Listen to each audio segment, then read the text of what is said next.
Having a group of friends that understand that maybe you're not so socially confident, slightly awkward in certain scenarios, really helps development. It really helped my development.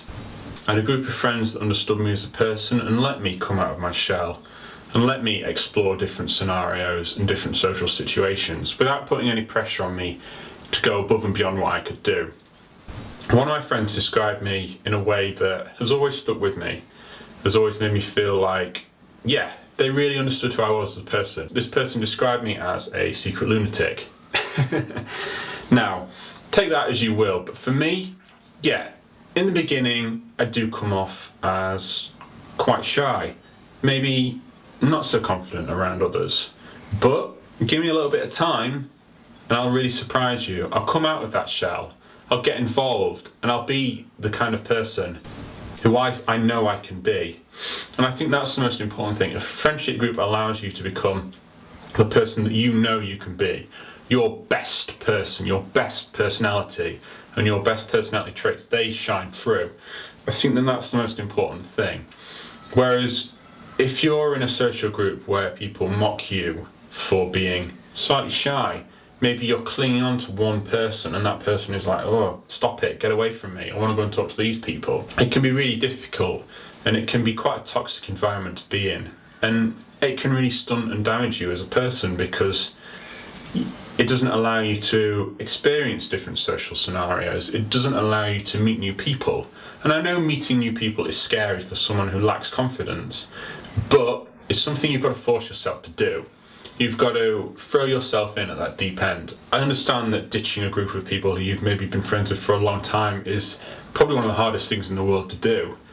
But if you're at school, if you're at sixth form, if you're at college, it's not the end of your life.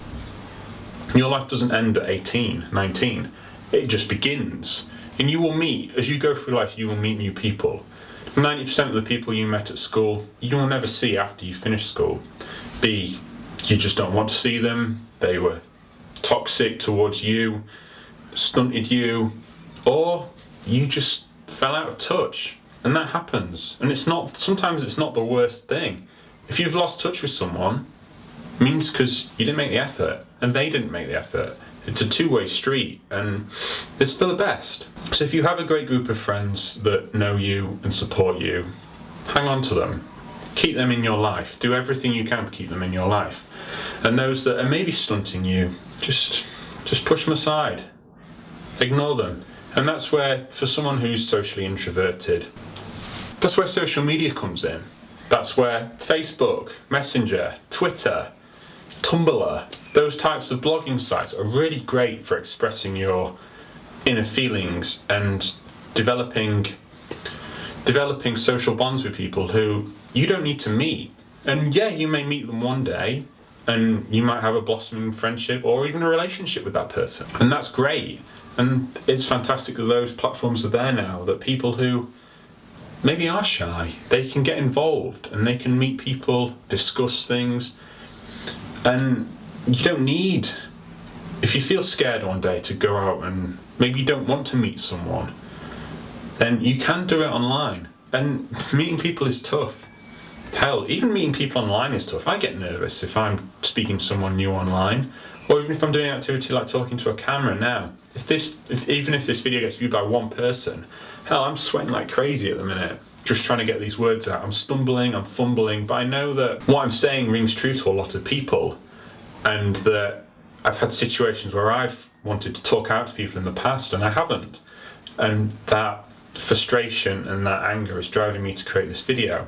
So if people out there that have a friendship group, hang on to them. People that don't, people that want a group of friends, the internet is there to help you out.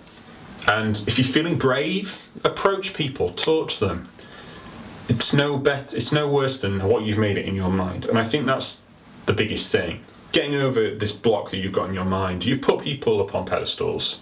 You need to yank the pedestal out of the way and approach this person as a human being. They're only human, they've got their own issues, their own problems. You have to break it down that even if you mess up, even if they laugh at you, you give it a go. And that's the worst thing. If they laugh at you, that's the worst thing that can happen. You push it aside and you move on.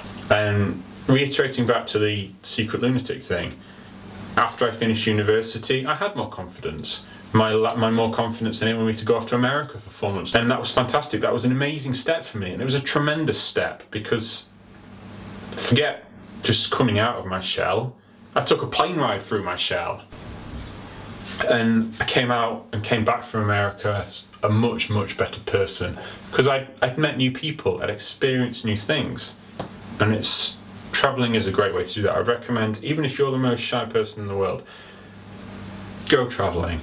It is fantastic. You'll meet new people. Maybe meet people like yourself who are getting out there and learning the world.